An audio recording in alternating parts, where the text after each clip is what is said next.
Welcome to the Fit Girl Magic podcast. If you are ready to find your inner magic, develop great habits, and a rock-steady mindset to feel confident, comfortable, and fit in your body, you are in the right place. I am Kim Barnes Jefferson, and I'll be giving you weekly doses of health, fitness, and life tips sprinkled with humor and real talk.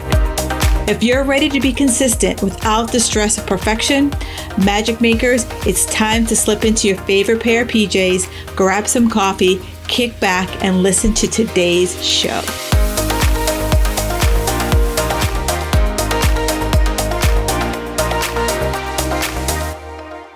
Hey, Magic Makers, I'm taking a little bit of a detour today. I have a question. Have you ever been caught in the grind of work, dreaming of a different job, dreaming of a big break somewhere, dreaming of, that side hustle maybe taking over your career, or maybe just stepping away from your career entirely and starting something on your own?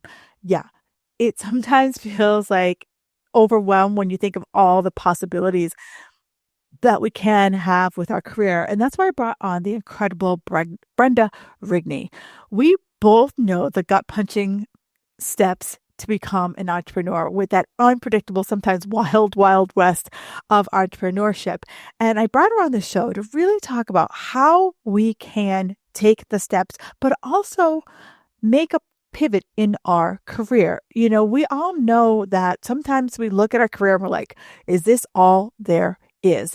And this is the year that you don't do that. And with Brenda's help, we are breaking down the illusions of what it takes to actually get what you want out of your career, using your core values and reflective practices to really help you stay aligned and confident. It could just be you having a different approach to work and having that conversation with your boss, that sometimes nail-biting conversation with your boss, talking about, what mentors you can find, feedback, resources to really help you fast track your goal, be it entrepreneurship, side hustle, or somewhere else in your corporate career. She has a great process that's really going to help you go from overwhelmed dreamer to empowerment. And so if that sounds like something you've been thinking about, or just kind of like, I never really thought about, making these steps or making these pivots, this show is for you. We all need a little career guidance because, let's be honest, some of our biggest stresses are our jobs. And I know I am a recovering stress ball from having a really high intense corporate job. And I just needed to pivot away from there to finally find some alignment in my own personal life. And so maybe if that's something that you're looking for, dive in. All right, ladies, I have another great iTunes review of the week. This one is brought to you by Mojo on the Island. And it reads, I am almost 60 years old and have spent probably 50 years worrying about my weight. I just listened to one of Kim's podcasts and loved her advice and outlook. I wish I could have heard this years ago, but looking forward to listening to more and changing my attitude.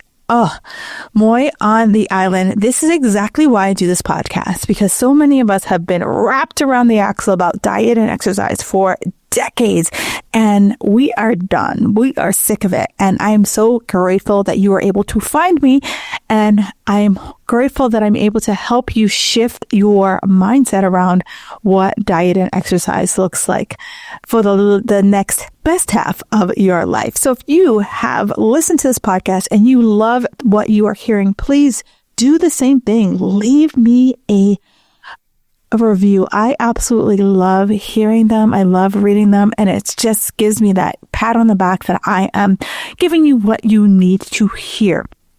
Now, if you're stuck with I don't know how to do this, I don't listen to iTunes, do me a favor, hit me up. I will definitely help you, walk you through how to leave that review. So you can find me on Instagram at Kim Jefferson Coach, or you can shoot me an email, hello@kimbarnesjefferson.com.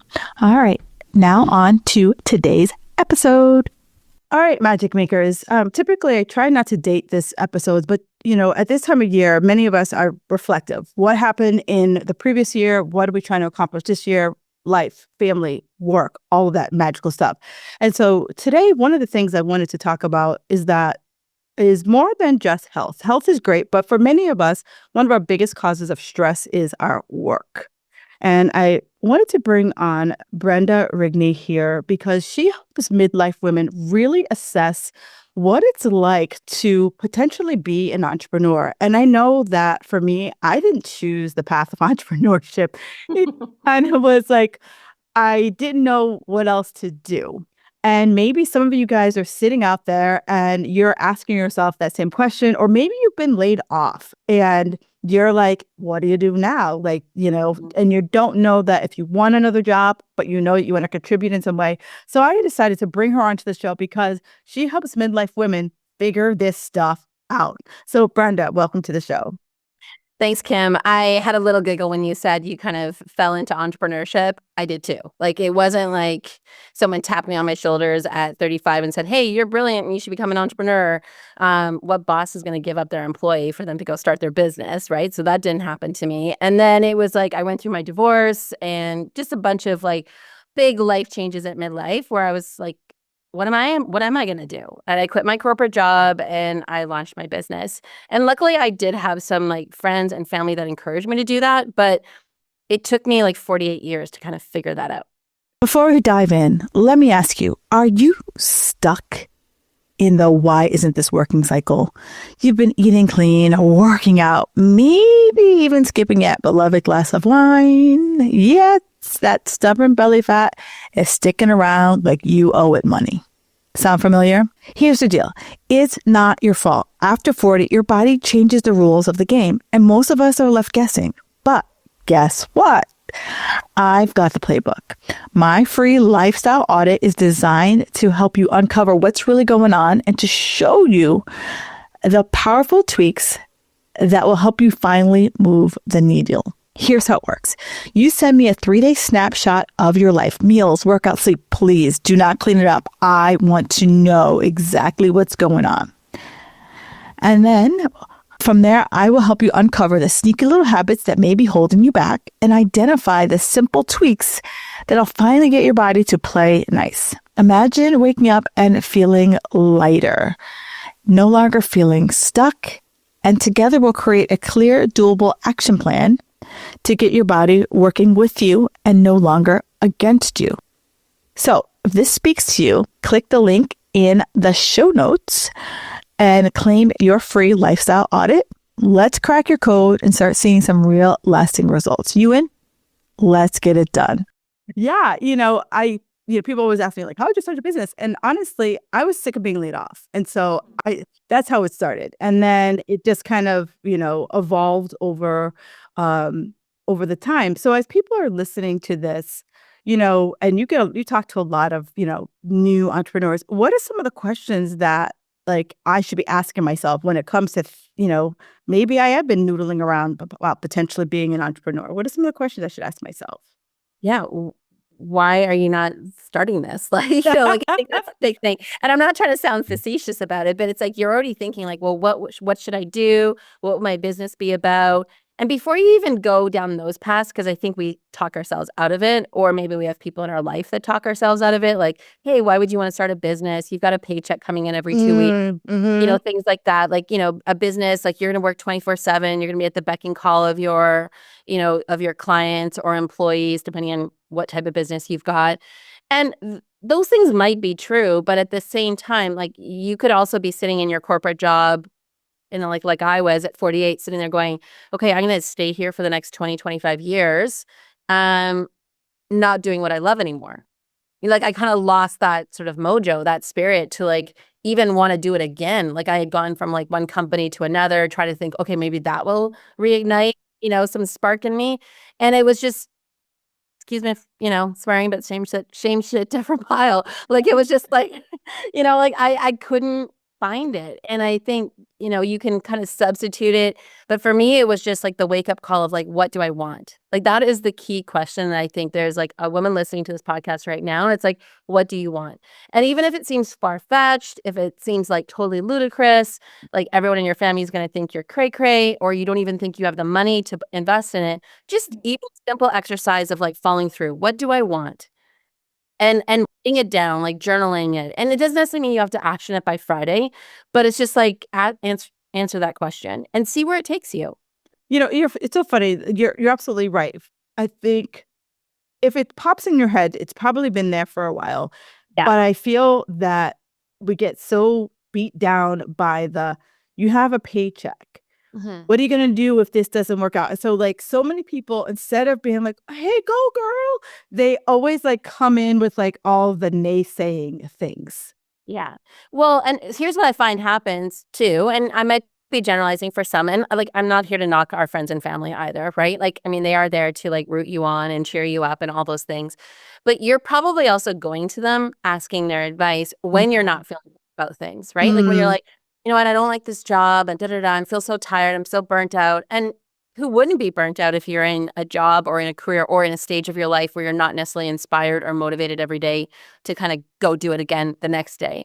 So they're just going to hear the complaints or the frustration part, and they're thinking, well, taking on something else might not be the solution. So it's kind of like damned if you do, damned if you don't, grass is greener, and they just want what's best for you. Here's like the thing, like family and friends just want what's best for you. And that might mean like not taking that plunge into entrepreneurship. But here's my other thing. Who's talking about entrepreneurship right now in your friends, family, colleague circle that you can tap into? And, when you put yourself in the room where that conversation's going on, now all those thoughts and all those naysaying comments that other people were saying to you or you were saying to yourself start to kind of take a different shape, because it's like, oh, I'm actually in the room with other entrepreneurs, people that have like maybe a year ahead of me, 2 years ahead of me, 10 years ahead of me, that are doing some of this. And not that it's not hard or it's easy, it's just there's a whole other planet, like there's a whole other solar system of, conversation that wasn't happening when I was in my corporate job. And I knew that about myself. Like no one was talking to me about entrepreneurship. Like I said earlier, my boss wasn't tapping him on the shoulder going, wow, you've reached a level in your career, Brenda, that you should start your own business. They just wanted me for themselves. And, and so I think, once I got myself into the room with other entrepreneurs, I was like, there's like a whole other way of thinking, acting, being here. And, I my other side note is I do come from a family of entrepreneurs, which is the ironic thing. My dad, my mom, my grandparents, they all ran their businesses. And I still didn't become an entrepreneur, right? Like I worked for entrepreneurs, but I didn't choose that path myself. And then once I taught to them, some of them were like, yeah, you know what? It's going to be hard. There is going to be some sleepless nights. There is going to be like those whatever calls that you're going to have to like react to and jump in. But you get this other side, which is, the freedom to create, the freedom to be who you want to be, like to set the pace of what your business looks like, that I don't think a corporate career, past midlife is going to give you, right? So it's just like, and everyone comes from, different backgrounds, different situations. But I think, if that's an inkling, something that you've been thinking about and you've been talking yourself out of it, what if you just sat in that space and actually asked that question, what do I want? And see where. You're right. I think the other thing, it's really easy to, and I know I'm guilty of this, is that I created a job versus a business. Okay. And so I think for many of us, it's really easy to kind of say, from sitting down here and say things that I'm good at, and, saying, oh, things I'm good at, things that people would actually pay me money for, is that, decide if you're looking for a job or if you're looking to create a business. Because I created a job and then I was like, I freaking hated the job. And then I now have created. Yeah, and sometimes you got to go through those motions. I probably did the same thing. Like I came out of corporate and I created a consulting company that was like fractional operations support, because I'd been a former COO. So it was just natural for me to kind of do that again for other companies. But then when I was working, again, 24/7 at the beck and call of CEOs, and not just one CEO now I had like 5 or 6 CEOs. Right. And, You and they all, recreated your job and you're just like, yeah. And they're all working Monday through Friday plus weekends. And it's just like, oh, wow, what have I done? And I got rid of my benefits program. Like, what was I thinking? So it's like, I had to kind of almost go through that. And I think that's also the beauty of entrepreneurship, is that you're never one and done. So anyone that's sitting right now thinking, okay, it's impossible to be this way, you don't have to have it all figured out in your first iteration or your first draft of your business, you almost kind of have to go through those challenges and those mistakes to kind of figure out, again, what's that sweet spot. And now I would say, okay, after like a couple iterations, like I'm in the spot where I want to be and I love it. But if I didn't go through some of those things and someone just brought me to here, I think I still would be Stumbling. yeah, stumbling. It's human nature to make mistakes, learn from our mistakes, and then overcome the mistakes. So like, and my other thing would be is maybe at midlife, because we've arrived at a certain level in our career in corporate, we don't want to make mistakes anymore. We don't want Yeah. to be the newbie, the new kid on the block. And it's just like, it's going to feel like that for a little bit. Enjoy it. Tell your brain it's okay. You're not going to die. And, and get back in there. I think the other mindset of this is kind of like, who am I to be an entrepreneur? I think the other mindset is I'm too old. Okay. Like what, as you're kind of navigating all the things in life, it's like maybe your kids are now out of the house and, maybe you're going through divorce or whatever. And you're kind of like, am I too old to make this pivot? Yeah. Well, I mean, here's the thing that I know, and you probably know this as well, because I know you work with a lot of midlife women, especially in the United States. There's 40 million women right now that are going through perimenopause, definition of midlife, come from like Gen X. Like, how many do you need to work with? Like, I don't need to work with 40 million people. Like, I don't want that, right? Like, I mean, like that kind of defies like why I also set up my business. Like, I want to have a profitable business. I want to have like a revenue generating business, but I also want a business where I can take a day off from. I'm not building an Amazon, and so I think there's enough people, like when you look at sort of stats out there, depending on who your niche audience is that you want to work with, that, there's a viable offer there to work with them. I think the other thing too you mentioned about like the age piece is design the business so that it's part of your life. And I talk about this all the time with members inside my community, is that we're not just designing our business, we design our life first. And our business is just a domain, it's a facet of our life. Like our life is made up of relationships and health and wealth and community impact and spirituality and travel and education and learning. And our business is just an arm of that. So we first design our life and what we want that to look like. And it's like, yeah, I'm a 55-year-old woman. How do I want to like eat, sleep, drink, poop every single day, right? And then my life, which incorporates my business, supports that. So I'm not designing a business where I want to work 24/7. I'm not designing a business where I take calls before 10 o'clock. I'm not designing a business where I take calls after 4 o'clock. Like I design a business based off of where I'm at now in my life and what's important to me, not when I was 20 and I could work 24/7. Right. So you're basically saying, for those people who are like, oh, I'm, past my prime, if you will, you kind of have to define what you're looking for now at this age. Yeah. No, I like that because I think a lot of us don't step back and get clarity because in the corporate world, we were told our clarity for so long, right? Yeah. Here's your job description.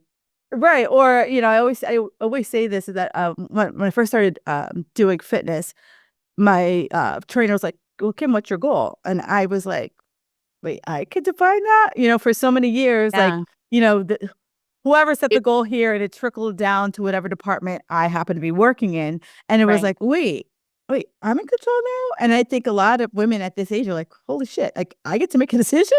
Okay. This feels good. And even like when I manage teams in corporate, like I kind of figured that out a little bit. Like, okay, yeah, I could just be one of those cascading goal managers where it's like, oh yeah, we got the, orders from the top and everyone has to do their share of the pie.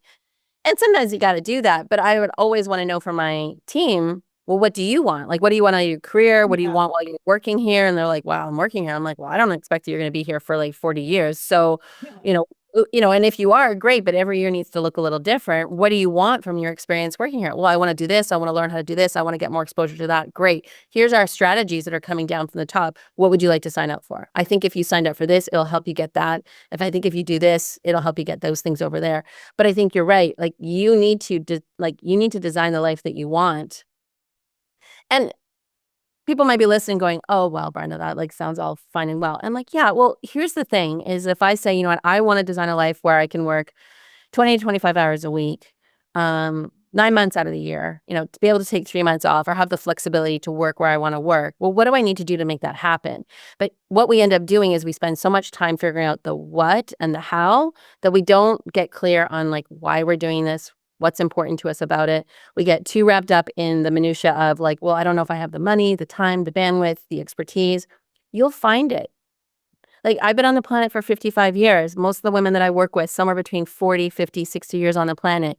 Have you not figured out how to do some things in your life that you didn't know how to do yesterday? Yes. We know how to tie our shoelaces. We learned how to ride a bike. We either went to school or we got a job early on. We built relationships, we built communities, we built networks. We can do that again. So I always say to people, like, we're not starting from scratch. You already have skill sets on how to do something new and different in your life. You just need to now apply it with the entrepreneurship piece. But again, you don't need to know it all at once. You don't need to know how to do every spreadsheet or upload every file or, be the whiz at viral videos, day one of your business. You'll just learn as you go, like you've been doing the last 48 years or the last 55 years. I think the piece that here that I'm going to go two roads with this one. One that you gave a great blueprint for that. If I'm currently in a company, maybe I've never had the conversation with my manager about where I see my career path. And some companies are very good about that, and other companies are like, shut up and just head down, do what I say. Yeah. So I think that is for if those people who are like, I love the company or whatever, the stability, blah, blah, blah, like you've given them a path, but then you've also given a person that kind of permission to like daydream, of like, what does life look like? What is I remember when I first started, someone asked me like, what was my ideal day, right? And so you said, I don't take calls before 10 a.m. or after 4 or whatever. And it's like, as you kind of start to write down like what you think your ideal day is, that might start to kind of like unlock some thoughts that you were so locked up in your attic that you never even thought of. Because I had a good friend for years, she's got 5 kids. Woo. And it wasn't until her last kid that she's like, you know what? I want to be able to go to a baseball game and not have to like play Jenga in order to get to wipe a nose, get a snack, take someone to the bathroom. I just want to sit and watch a game all the way through. Or just from work, like just to be able to like not feel like, okay, if the stars align, I can go to my son's game, right? And so she's like, that was her ideal like scenario, to be able to finally see a kid play a game and not be like on the phone or like I can only see to a certain period and then I gotta run to someplace else. But I really like that. But the other piece that I think comes in this is self-confidence. How can women start to build that self-confidence that, you know what, you do know enough and there is something that you can contribute to whatever it is that you are, your plan. And it doesn't have to be this like master, like you said, you're not building Amazon unless that is your dream. Yeah. Well, great. Awesome. But, like self-confidence. Okay. So a wise person once told me this and I loved it. Because, you'd, again, going back to your corporate, you'd maybe hear some feedback from your boss. Oh, if you were a bit more confident in that meeting, or if you did this more confidently, you'd show up differently. And it's like for women, we always hear the confident thing. Like if you could be a bit more confident, really nail this, land the plane on this, it's like, thank you. Or too confident. Or too confident, yeah. But I think confidence, and this is what this person has instilled in me, is confidence comes from taking action. So taking action today, like literally moving the glass over here, it's an action step, right? And I learn not to put it here because it might spill. So you have to try things. And you have to have confidence first in yourself that you might fail. You might spill this glass of water on the laptop. Whoops, I won't do that again. And I'll learn from that. But that's the key thing, is that you have to be able to take action. And you take action based off of this vision that you set for yourself. So I'm going to become an entrepreneur by, June 2025. I'm going to leave my corporate job. I'm going to figure this out. Like I'm going to create this type of business. And then I start taking actions toward it. I don't have to necessarily, again, know all the answers. I'm going to learn along the way. Like me saying earlier about, I don't want to take calls before 10 o'clock or I want to take, only work 9 months out of the year or work 20, 25 hours a week. When I declare that and I let other people know that I want that, who's doing it best right now, right? Go learn from those people. And then they're going to tell you, okay, Brenda, the way that you do that is you do this, this, this. Okay, I'll try that. I'll take action. And I'm going to learn from that. And I'm going to learn how I do that well and how I fail at it. And that's going to give me confidence. So for all the women that are out there going, okay, well, I don't know if I am like confident enough to run my own business. You won't know until you try. So, there's such things as side hustles, side gigs, all those things. I always put a time limit on it because I think the other thing also for midlife women or just anyone in general, when you've got one thing going on and then you got this going on, this going on, this going on, it's like we start creating burnout for us before we even get to burnout. Right. So my thing is that if you're going to try a side gig, awesome, but set a time limit. Like, okay, I'm going to test out this concept for the next 6 to 12 months, and then I'm going to make a call. Because I think being in corporate full-time or having your day job full-time and running a side business and looking after kids and looking after aging parents and trying to get a date night with your partner and all these things that are going on in your life just adds to more complexity. And then you end up hating your business, right? You end up like, oh, I can't get this side gig off the ground. So set a time limit. Like, I'm going to try this out for the next 3, 6, 9 months and then make a call. So 2 questions that came from there. So the first question, before you said that last piece that I was thinking about, you said give yourself a timeline, but before you leave corporate. And I agree. Like, you're not going to wake up tomorrow and be like, I'm out of here. I'm taking the goldfish. You Note to self, I did do that. So anyways. This is the side note. And I yes, I did do that. I didn't have the 6-month runway. I literally was like, bye. Right. And some of us do get to that point where you're just like, I'm mad as hell and I can't take it anymore. I've had those like Norma Ray moments myself. Yeah.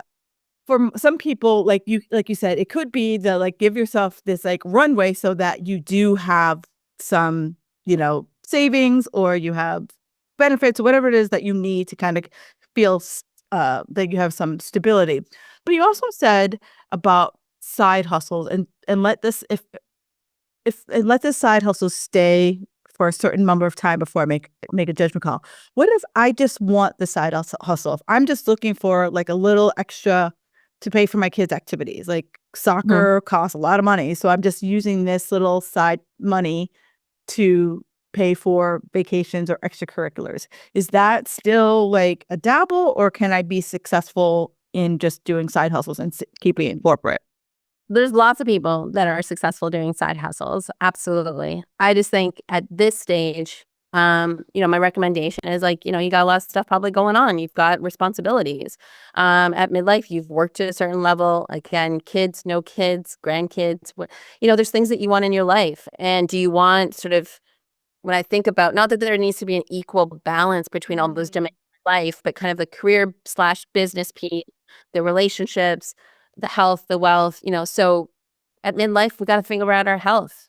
You and I've had conversations about this. Like, we got to put our bodies first. We got to put our minds first. We got to work on some of the things that maybe we shelved a little bit in our 20s, 30s, and early 40s. And it's like the perimenopause door is going to open whether or not you like it or not. And so do you need another stressor? Do you need another thing that you've got to like manage now? And when is it time for you to also focus in on the relationships that are really important to you? Or maintaining those relationships. Like, we start losing friends in our 50s and our 60s. Yeah. We start losing family members in our 50s and our 60s. So do we want all of our time, all of our brain effort going into business career? Or how are we setting those goals? So I'm not going to answer the question directly. I would go back to anybody and say, what's your vision for your life? What do you value? 2 to 3 values. And what are your goals that link into health, wealth, spirituality, community impact, business/career, relationships, right? Like, how are your goals set up for you? Because right now, if I hear career, like I got to manage my corporate career and I got the side hustle, something else in the rest of your life is not happening for you. And as you were kind of describing that, you're right, because at this age, many of us have been on the hustle wagon for a really long time. And as you mentioned, how long can you be on that hustle wagon? Like, maybe your side hustle is doing well and you're happy about it. But again, you have to kind of, like you said, what's falling off? Like, are you not sleeping, right? Are you not working out? Are you missing baseball games? Are you missing out on date nights because you're doing said side hustle? So I think I say overwhelmed. this I say this all the time to my clients. Like, we are midlife women. We know our shit. We have done stuff. Like, you can do lots of things. You are so capable. Awesome. What if you just did one thing? And I have the same issue with my client too. It's like we're praised that I can like put so much on my back and carry it versus, if I were just to carry this ball, you're gonna be like, that's all I can carry. That's And kind of boring. It's kind of yeah, boring. Yeah, it's just like, be boring, and know that you wore that badge proudly for the last like 45 years, but you don't need to necessarily wear it anymore. You no, get a new badge, a new bumper sticker, right? Like, it's just like, hey, I get to do one thing and I get to do it really well. yeah, let's like make one thing cool. Like, not Yeah. like I had another interview today and we're talking about how like, if I were to call up a friend right now and I'd be like, hey, Merry Christmas, how's it going? Oh, girl, so busy. So busy, so tired, so stressed out, so burned Yeah. out. Yeah. It's you never like, oh my God, I'm so excited. Christmas is next week. Like you don't ever hear that. You just hear the stress, the busy, the grind. Yeah. Yeah. I actually did that. So, just as a little experiment. So, between leaving my corporate job and then starting my business, I took a gap year. And so I took a full year off, plugged into some of my savings, like, again, don't necessarily learn from me about some of these situations, but I just never did it. And I needed to. I felt kind of rebuild some things. I was going through my divorce at the time and I really needed to just kind of cleanse some things. And I made also a commitment during that full year. Every single time someone asked me, how are you doing? I said, incredible. Mm. Even if it was like the lowest point of the day, even if it was the day that I was signing my divorce paperwork, I said, incredible. Not because I was signing that. It was just like, it was a conversation starter because people were like, oh, cool. I figured you have so much going on right now. You might be kind of tired. And I'm like, yeah, I just didn't, I wanted to change my thought process. And so I forced myself to just say, I'm incredible. And not to be not compassionate to somebody else or empathetic to what they were going through, but I just needed to change my thought process that not every day you have to be tired, even though you might be tired, right? Like, it's like, it doesn't have to be the first reaction. And also, what would it take for me to feel incredible today instead of tired, burnt out, bitter about something? So, And I like that. I like that reframe because I feel like it becomes this like automatic response when someone says, "How are you?" And when I was in corporate, there was this woman. She was a VP of sales, and she always had this like big smile on her face. And so every time she walked by, she'd be like, "Hey, Brenda, how's it going?" And you'd be like, "I'm doing great." She's like, "Good to hear." And like before you even got out the last part of your response, "Good to hear." And so the joke. Okay, you guys know I'm a little dark. So the dark joke that I used to make, I would be like, I just murdered a family of 4. And she'd be like, good job. Like, because it's like, she didn't take the time to hear what you said. She just assumed you were going to say great and buzz right by you. yeah. And so it just became this joke. So anytime, and she always just wear a lot of jewelry. So you always just hear her walking down the hall Clink, clinging. clink, clink, clink. Yeah. Yeah. So whenever we were and one of the women who used to sit near me would be like, Kim, did you kill that family of 4? I'm like, it's a family of 5 today. And it would just become this like big joke because that's how she just never heard you. She just was like, Right. I'm moving on. Yeah. So Yeah. I think getting back to it is kind of like what we were sort of chatting about. I still go back to that sort of primary question that you asked me about, like, where can women start on this conversation, on this journey, is like getting back to like what you want. And yeah. I mentioned earlier about defining your vision for your life. It's also about identifying values. Values are something that's like really important to me. And I have come from work environments where there's like 24 values and mantras and all these things that you have to memorize. And I used to just adopt them. I'd be like, oh, that sounds good. Yeah, sure. I'll sign up for those ones. And then it was kind of like in this exploration during my gap year, I was like, okay, well, what do I value? And there were some things that like, beliefs, passions, values that family, friends, again, past companies, mentors had given me along the way. But this was my opportunity to kind of define them for myself. And I remember reading Brene Brown's book, Braving Greatly? Daringly? What's that? Daring greatly. Daring Greatly. Thank you. And she talked about creating values for no more than 2 values. I stretched it out to 4. So I use my values to make decisions on where I spend my time, who I spend my time with, what I'm saying yes to, what I'm for sure saying no to.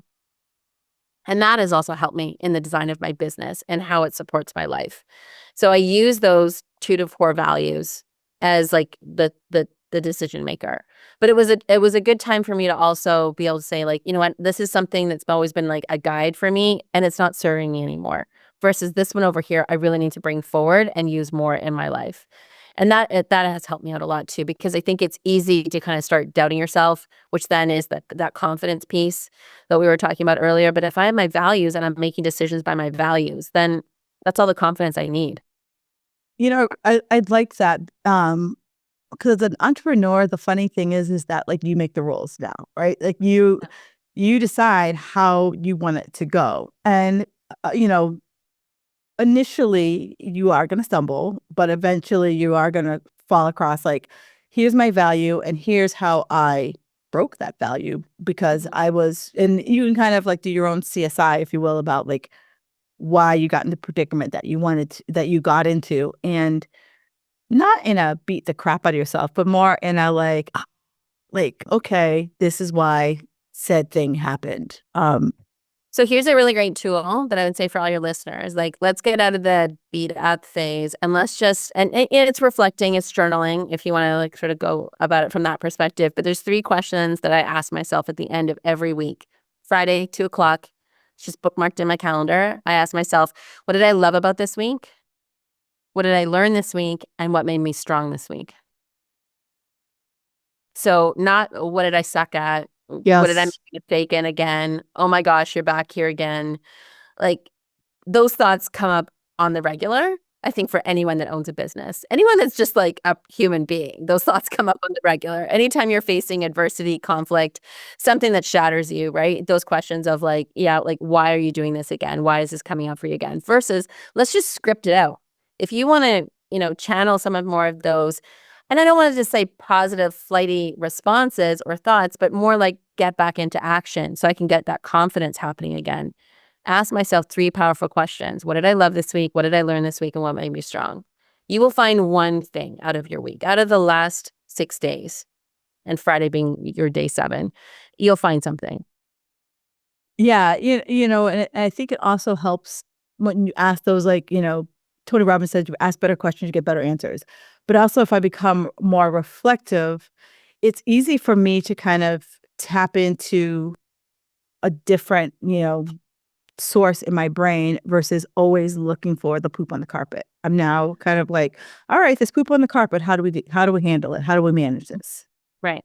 Well, and when you start this exercise, you may not find something that you are strong at this week, but that's okay. And then so next week when you ask yourself that same question, guess what? Your brain is now going to be queued up to look for something, right? Or it's like, actually, I should put something on my calendar next week that is going to help me get stronger at something. Right.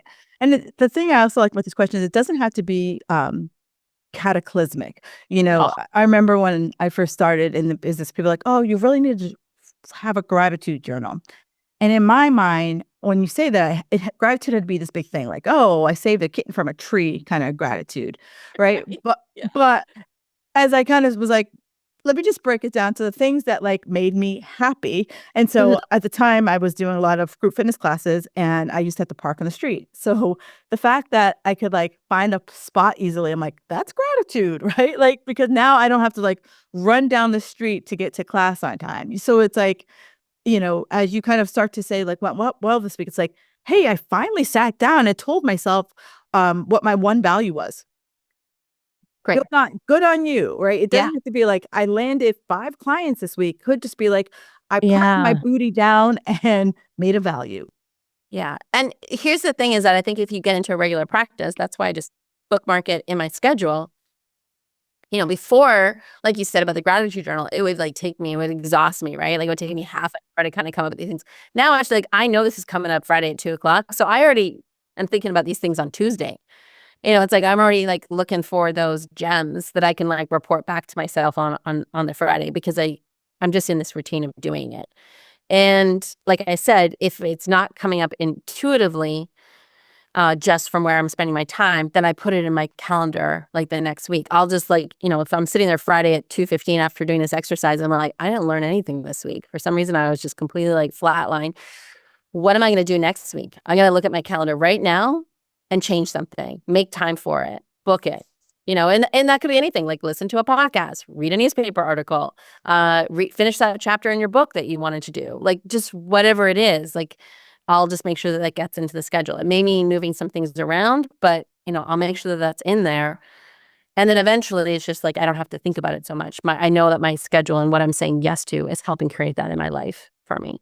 And I like that because I also think that as a newer entrepreneur, you struggle with, you're like, so I got 8 hours. What do I do with my time? And those kind of questions kind of like, okay, learning. And it's like, well, I don't know anything. So, now it's like, okay, what do I want to learn more about? And I know that you have a great membership so that it's like, maybe it's like, I'm going to make sure I spend 30 minutes in the membership this week and kind of scroll through, and maybe there's something that piques my interest of like, I should learn more about whatever it is you decide you want to learn more about.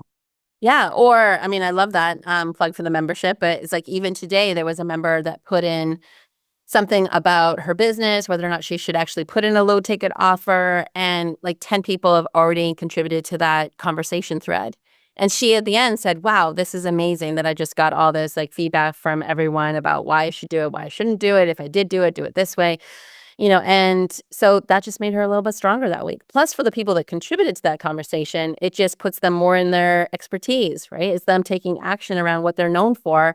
And again, that helps build up their confidence. So, but yeah, I think that you can do that. But for sure, going back to those questions, I think it's a great way just to kind of like unplug yourself from the negative thinking or looking always for the mistakes and the failure, even though they're going to happen. They are. And, I can't remember the statistic about how like attuned we are to more mistakes than we are to the little bright spots that we've had across the entire week. And so I kind of like hinted about your membership. You started this membership, and what if I'm someone who's kind of thinking about entrepreneurship? Is this something that I could be a part of? Yeah, absolutely. So if you are still sitting in your corporate job and you're thinking sometime in the next like year or 2 years, I want to get into entrepreneurship, and it's like, start getting in the room, join the Aligned AF community membership and be a part of those conversations. The women that are in there are either just like you in the sense of being in corporate and, wanting to start up their business, or maybe they've been in it for the last like 1, 2, 3 years and struggling with some things. Maybe they're not necessarily getting that recurring revenue that they want to see month to month. Maybe they've poured a lot of money into their business and they're still not necessarily getting the results. And I mean a lot of money in the sense of like building websites, hiring copywriters, hiring the bookkeepers, all these things. And not to say you shouldn't go after those people, because some of those people are actually in my membership. Like I have website developers, bookkeepers, and copywriters. But there's like some things that you should outsource to in the very beginnings of your business, and other things that, if there was a template or a tool that you could just drop into your business today and get it done, would that just make things easier for you? Like if you have like a great, low ticket offer that you want to start selling, do you need to like hire a copywriter, bill out like 5 to 8K in copy to write that email sequence? Or could you just use the template that we've got in there to get you going, to get you started, right? To bring in the revenue. And that's where it's like, I want to make sure that entrepreneurship is accessible for women. And I don't want it to feel like you have to buy the $20,000 mastermind when you first start your business, or again, invest in all this outsourcing to things that you don't know how to do. Like, how to do things in your life from your past career. And maybe you just need a few tools, templates, and a community of people that are going through it just like you to help support you and lift you up. Gotcha. No, I like that because you're right. I think that depending on how you kind of stumble into entrepreneurship, sometimes you can stumble across those very expensive programs and then feel disillusioned because it didn't deliver what you're looking for. But I like your approach where it's like, I'm just figuring my stuff out, and so give me the opportunity to start to figure some stuff out so that if I do need to make a bigger investment, I am informed of it versus thinking that's the only way to get to where I want to go. Yeah. Or you're sitting there in your corporate job thinking, I've never sold before. Maybe you worked in human resources, for example, and you've never been on a sales team and you've never sold a product or talked to customers like on the front line in an organization that you've worked for. So the whole idea of sales or marketing, an offer, your product or your service seems really scary to you. And then you immediately think, well, I got to hire like a social media community manager. I'm like, well, you could, or, come into the Aligned AF community and learn in there and also use the tools that we've got available to you. So you can, you don't necessarily need to think that this is going to be an impediment to your business. Again, Gotcha. I want entrepreneurship to be accessible. If you're thinking that you want to start a business this year in 2025, go for it. And, and get those foundational pieces to help you start bringing in what I like to say 10K months, because I feel that's a good replacement to a corporate income. You can pay for things in your business, you can invest in your business, and also make sure that the daily living expenses that you potentially have will be covered. Because I don't want you necessarily, like I hear stories about, I made like 100K in my first year of business, but I only took home 5K or 10K, after Right. taxes. You paid everybody else out. And you paid everybody else out and you're not taking any money home. I'm just like, no. And let's make sure that you're getting paid first. And let's make sure that you're also growing your business at the same time. And then as your business grows, for sure, invest in outsourcing, new technology, areas where you can expand and grow your business. But yeah, it's not like burn through your 401k starting up your business. Yeah, agreed. And I like your approach because there are, I've heard the horror stories too that you're just like, oh Lord, and you just want to like reach through the computer and give them a big hug. Yeah, and and I'm not saying the $20,000 masterminds don't work. I'm just saying it's a lot of money to invest in your business up front when maybe you don't even necessarily have an offer yet on the table. You don't know if it's been validated from customers, and you could probably use that for some other overhead, tools and systems that will help you generate those revenues or not work 24/7 in your business, right? Get some more automation happening in your business. So that's where, we've got guest mentors in the community. So if you're a community member and you've got something you think is going to be of value to the community, which of course everybody does have, it's like they can be guest mentors. We've got systems people in there. We've got copywriters. We've got AI specialists. They'll teach things in the community and then you can take those things or not into your business. And there's frameworks and models that, will help you get from point A to point B a little bit easier. But the big thing that I also stress for the entrepreneurs that I work with is you need to come up with your own framework. Like you can take the best of the things that I've learned and how I've skinned my knees. But at the end of the day, you need to come up with a model that's going to work for your business. And so we help them create that. Perfect. So friends, I know that, usually I talk about health, I talk about fitness, but I also feel that, your job plays a lot of emphasis on your stress. And so if you've been thinking about this, or maybe you've gotten laid off and you're like, trying to find a job, but thinking maybe this is the way to go, check out Brenda's membership. What is it? Is it $5 a month? It's like It's $5 a month right now. Like we're filming this in December. It is going to go up to $9 a month in mid-January. So depending on when this podcast comes out. But hey, you know what? If there's a scary difference between $5 and $9 a month, just email me and we'll figure it out, or DM me on Instagram. But I don't even want that to be an impediment. Yeah. But even still, for $9, I'm like, I could get a cup of coffee. It's like less than a cup of coffee and something at Starbucks. It's less than a cup of coffee at Starbucks, especially when Starbucks is charging $1 for tips. Oh, don't even. Let's just start there. Like, I'm just like, you just put coffee in my damn cup. Like, I'm like, I'm gonna need you to massage my head, something to give me. I need a foot massage with that cup of coffee. Yeah, something. Yeah. So or your Netflix subscription or your Hulu subscription. So think about it right now. Like, what subscriptions are you paying for monthly that you use or you don't use to stream TV that might not be helping you with your business? And you could join the Aligned AF community. Again, I don't want there to be an impediment for women to, like, this needs to be a choice, right? Like, I would love it that for sure all 20-year-olds get the tap on the shoulder. But right now I'm focused on midlife women. Like, we need this tap on the shoulder to think about alternatives in our career and doing things that are good for us also, like our health, our relationships. We do have a lot of things going on at this stage in life, and it doesn't necessarily mean that we need to be doing that at this pace for the next 20, 25 years. No, and I absolutely love that. And so, Brenda, I ask everybody before I wrap up my interviews, what's one thing that makes you feel magical? One thing that makes me feel magical. Yeah, you asked me that at the very beginning, and I should have something rehearsed. For me, I think it's getting outside, being in nature when I'm outside, not in my business. And so for me, it's taking like a daily midday walk with my dogs and my partner Scott. It's taking bigger walks on the weekends and, going to new places. I love walking in new countries. Like walking is just a big thing for me right now. And it's also really important for our health, right? To move our body. So, and that's probably where I get the most magic. It's like the biggest connection that I have with my partner, with nature, and then also just my creativity. I get lots of inspiration when I'm away from my laptop, away from my phone. Yeah, me too. It's funny that sometimes like I have like my headphones in and then it's like I'm halfway through my walk. I'm like, I never press play.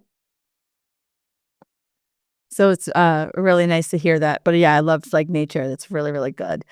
All right, Magic Makers, Brenda's community, $9 if you are thinking about, even remotely thinking about entrepreneurship. This is the easiest way to tap your toe in and see if it's for you. And this is a little different, but I wanted you to kind of see that there is another alternative out there than to have that hustle and grind life. If you are just kind of like, you don't know what to do with yourself. So take the leap. And Brenda, where can people find you on the socials? Instagram is probably the best place to find me. I hang out there pretty much on the daily. So @it's Brenda Rigney. I'm on LinkedIn. My website is brendarigney.com. So it's always like my first and last name, and you can probably find me anywhere on that, Pinterest, YouTube. But yeah, Instagram is probably the best place to find me, and DM me there. Perfect. So I've linked all of that in the show notes. So absolutely, like if there was one aha moment that you took away from this, I would love for you to screenshot this and tag myself or Brenda and let us know what that aha moment was for you. All right, Magic Makers, enjoy the rest of your day, and I will talk to you next week. Thank you for listening to the Fit Girl Magic podcast. If you've made it this far, yay. I'm thinking you enjoyed the show. Let's continue the conversation on Instagram. You can find me at Kim Jefferson Coach. In order for me to keep sharing this message, do me a favor and leave me a 5-star review on iTunes. While you're there, don't forget to subscribe so that you won't miss an episode. New episodes are available every Wednesday. The Fit Girl Magic podcast is intended to provide you with tips, tools, and strategies that will help you make better decisions about your health. I really appreciate your feedback and your support. Thank you so much.